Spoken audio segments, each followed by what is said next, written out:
Bismillahirrahmanirrahim. Assalamualaikum warahmatullahi wabarakatuh.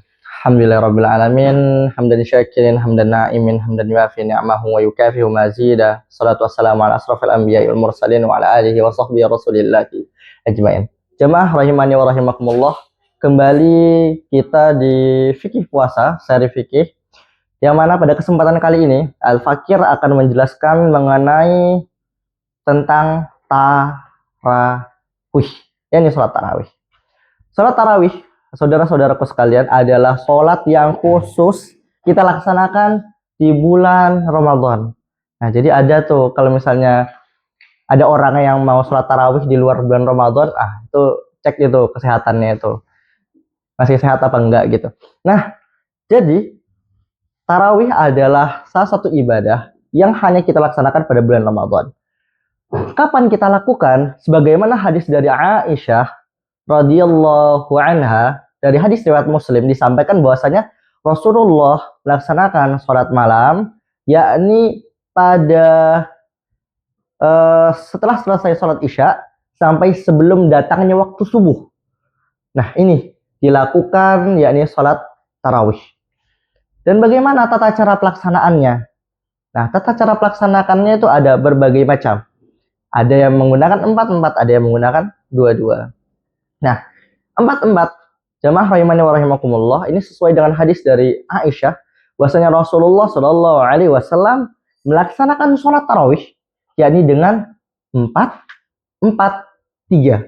Nah, dilaksanakan sebanyak 11 rakaat.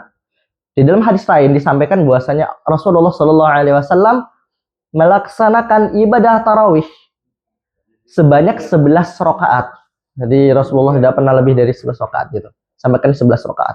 Jadi yang pertama adalah 4-4-3. Nah, itu 4-4-3, totalnya 11. Dan juga jamaah, yang pendapat yang kedua sudah disampaikan, di mana hadis ini dari Zaid. Zaid itu menyampaikan bahwasanya Rasulullah Shallallahu alaihi wasallam beliau perhatikan ada sholat dengan 2-2-2-2-2-1. Ini 2-2. Ini unik ya, Masya Allah ya. Mungkin di beberapa tempat jarang yang melakukan ini. Tapi seperti itu. Salah satu hadis dari Zaid itu akan 2-2-2-2 dan 2-1 gitu. Jadi dilaksanakan 2 dan nanti witirnya 1 di bagian belakang. Nah, itu. Jadi pendapatnya 4-4-3 dan 2-2 nanti terakhir 1. Jumlahnya ada 11. Salah satu hadis Rasulullah Sallallahu Alaihi Wasallam juga menyampaikan bahwasanya kita disunahkan untuk sholat sunnah iftitah atau kita sebut dengan sholat khafifatain, yakni sholat 2 rakaat yang di sana hanya membaca surat Al-Fatihah saja. Ini dilakukan sebelum kita memulai sholat tarawih. Jadi kita sholat 2 rakaat dulu. Ini baik jika kita laksanakan berjamaah ya, 2 rakaat dulu.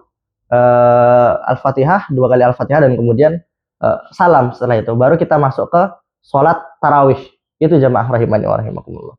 Dan hukum sholat tarawih itu adalah sunnah muakkadah, yang mana sunnah yang dianjurkan. Jangan sampai karena kita pengen scroll TikTok, karena kita pengen scroll Instagram atau kegiatan logo lainnya kita tinggalkan sholat tarawih. Atau ada mungkin yang nongkrong gitu ya, nongkrongnya intens gitu. Jadi setiap hari ada wacana bukber terus itu. Itu sholat tarawihnya itu bolong-bolong. Memang tidak ada tidak ada larangan untuk meninggalkan sholat tarawih, tapi rasanya sangat miris jika Ramadan yang mulia kita lalui dengan begitu saja, kita nggak melaksanakan sunnahnya dan lain sebagainya. Karena disampaikan oleh Rasulullah SAW, man qama ramadhana imanan wa ihtisaban ghufira lahu ma taqaddama min dzambi. Barang siapa yang menegakkan sholat malam di bulan Ramadan, yakni salah satunya sholat tarawih itu, man qama ramadhana imanan wa ihtisaban, dengan penuh perhitungan dan berharap ridha Allah Subhanahu wa taala, ghufira lahu ma taqaddama min dzambi, maka Allah akan ampuni dosa-dosanya yang telah lalu. Begitu. Mungkin kita sudah sering sekali dengar man qama ramadhana, man shoma ramadhana imanan wa ihtisaban, ghufira lahu ma taqaddama min dzambi. Tapi pertanyaannya, berapa persen dari umat muslim di Indonesia atau bahkan di dunia yang melaksanakan sholat tarawih? Pasti banyak. Kita mendapati saudara kita yang habis isya langsung pergi, entah kemana gitu. Kalau seandainya kita husnuzan mungkin sholat di rumah ya, tapi sangat sedikit persenannya yang memang benar-benar sholat tarawih di rumah gitu. Jadi kalau sudah tidak sholat tarawih di masjid, berarti terkadang beliau meninggalkan tarawih. Ingat, memang tidak ada larangan, akan tetapi kita harus maksimalkan Ramadan, bulan mulia ini, kita maksimalkan untuk beribadah. Jangan sampai ketika kita lalai pada Ramadan kali ini, Allah tidak pertemukan lagi kita di bulan Ramadan berikutnya. Ini yang dapat kami sampaikan mengenai tarawih. Terima kasih. Assalamualaikum warahmatullahi wabarakatuh.